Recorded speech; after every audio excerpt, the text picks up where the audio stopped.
Thank you for being here on this Saturday morning. I'm going to share something that's really exciting on how to balance your brain here, because what happens is when you're on a computer, even for short amounts of periods of time, your brain actually misfires. It really does, and that's a big problem. We call that switching in applied kinesiology. What that means is it's neurological disorganization, or your brain controls the whole body. That's a good place to start here. If you look at this chart, many of you have seen this before, the brain controls all the organs in the body, you see? And so it sends messages down the spinal cord into the organs. And when there's a misalignment, we call these subluxations as the bone out of place hitting that organ. That creates problems. Here's a problem with all this. When these subluxations occur, is there any pain involved with that? No. 90% of the time there isn't. So what's the big deal? Because that organ that's involved will get deprived of nerve flow. And that's the essence of disease. It really is. So whenever you have any kind of symptoms, whether you have allergies or constipation, it's because it all started from that bone hitting that nerve, causing that organ to malfunction. And so many times people will see this and they go, hey, see this? And they go, you know what, this kind of makes sense. Actually, it makes a lot of sense. This is from an anatomy book. And so you look at this, you go, yeah, I can see the brain controlling all that. Organs are all hooked up. Sure, yeah, that makes a lot of sense. I can actually see that. There's a bone heating going to the lungs or the stomach or to the colon. Yeah, that makes a lot of sense. But you know what? I kind of want some empirical evidence. Give me proof. Give me some clinical evidence. Is there any kind of evidence I can tell you that'll convince you that this works? And there is, because 1/3 of the people in the United States will die of some sort of cancer. Wow. That's a lot of people. How many people under my care for the last 30 years died of cancer? 0. Possibly 1, but 0. Not 1/3. Is that a coincidence?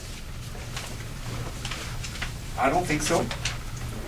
What about heart disease? 1/3 of the United States will die of heart disease. That's crazy. Wasn't that meant to die of heart disease? Who's the gentleman who died just recently? Steve Jobs. How old was he? 56. What did he die of? Pancreatic cancer. Wow, cancer. 56. Not 96. Wow. That doesn't make sense. How many people under my care did I know of died of heart disease? 1/3 of my patients have died? 0. All I'm trying to say is, if you have any kind of symptoms, if you want to stay healthy, this is your best bet, is getting chiropractic care. So if you're not a patient here, you really should, because you'll be missing out on a lot. Longevity in life. Isn't that what we're here for? To have a better Man life? possesses a potential for recovery through the innate intelligence of the human structure. So Dr. George Goodhart, the founder of applied kinesiology, said structure. Thomas Edison said human frame. It's the same thing. So if you look at that triangle that you see there, you see structures on the bottom of that triangle. It's just the foundation of the triangle. It's not a coincidence that it's there. Everything hinges on your structure. So for example, if you look on the one side of that triangle, it says chemical. If you have a chemical imbalance, it's going to affect your structure. I'll give you a great example. Let's say you have a liver congestion. Women sometimes have this. They have a congested liver, and they're not breaking down their estrogens. Well, that's a big deal, because what happens is the estrogens accumulate in the bloodstream, and they're like an irritant. The irritant irritates the muscles and pulls the bones out, so it trickles down to the structure. All because of that liver being congested. And then you got your subluxations. All because of a liver that's congested. You'll never figure out that you have a subluxation because your liver's all messed up. What about mental? That means emotional. If you had a fight with someone, let's say someone said something to you wrong, you're going to get a little upset, right, Sarah? Yes. Of course, you would probably get along just fine, don't you? Yeah. No, really. What's going to happen is you're going to be upset, and then that emotional distress you have is going to cause less hydrochloric acid secretion in your stomach, you see.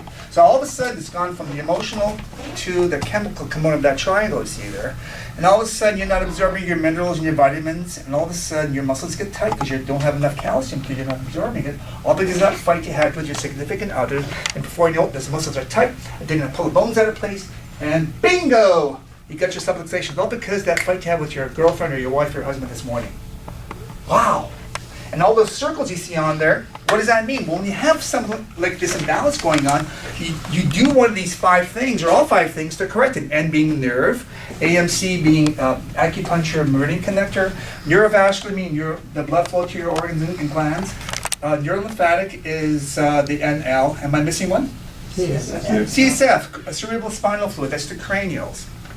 So today, what we're going to do here is show you how, we're going to do the cranials actually, is how we balance. You need to have your brain fired up when it's misfiring. While it's misfiring, then you do your correction. You see, this is a very powerful technique. In applied kinesiology, we do cranials to fix this. Now, this is not a fix-all. You can probably do this many times throughout the day. This is a good relay switch, as you call it, a circuit breaker you can turn on anytime you like. So what we're going to do here, we're going to get everyone to stand up. I'm going to twist to one side and the other. And let's say, okay, Kessler, right this way. You seem like you have a restricted range. Everyone can sit down for a second. Yeah. So we're going to go ahead and cross your arms. Sure. And you're going to twist as far as you can to the left, and then to the right. Which way does Kessler have a harder time going, to the left or to the right? Yeah. Okay, so the next thing we do is get a nice strong arm muscle. Now this should be strong, hopefully, right? I want you to maybe stand this way here, facing, so we can get you right on the camera there. Smile on camera. Remember that show, Camera? Who remembers that? Boy, that's a great show, huh? Push hard and go. Okay, so the whole thing is, there's 2 ways of doing this. To fire at the brain, you're going to have to march on the spot, raising your arms and legs. So in other words, you're going to raise your right arm and left leg, back down, and go the other way. And to do this several times, what you're doing is your brain has to, both sides of the brain has to fire. Keep going. What does that stimulate, by the way? What does that look like he's doing? Walking. Power walking. Yeah, power walking, right. Hold out your arm here and push hard and go. And you go weak. So you are switched. Okay. Now, it's going to go away in a few seconds, in about 10 or 15 seconds.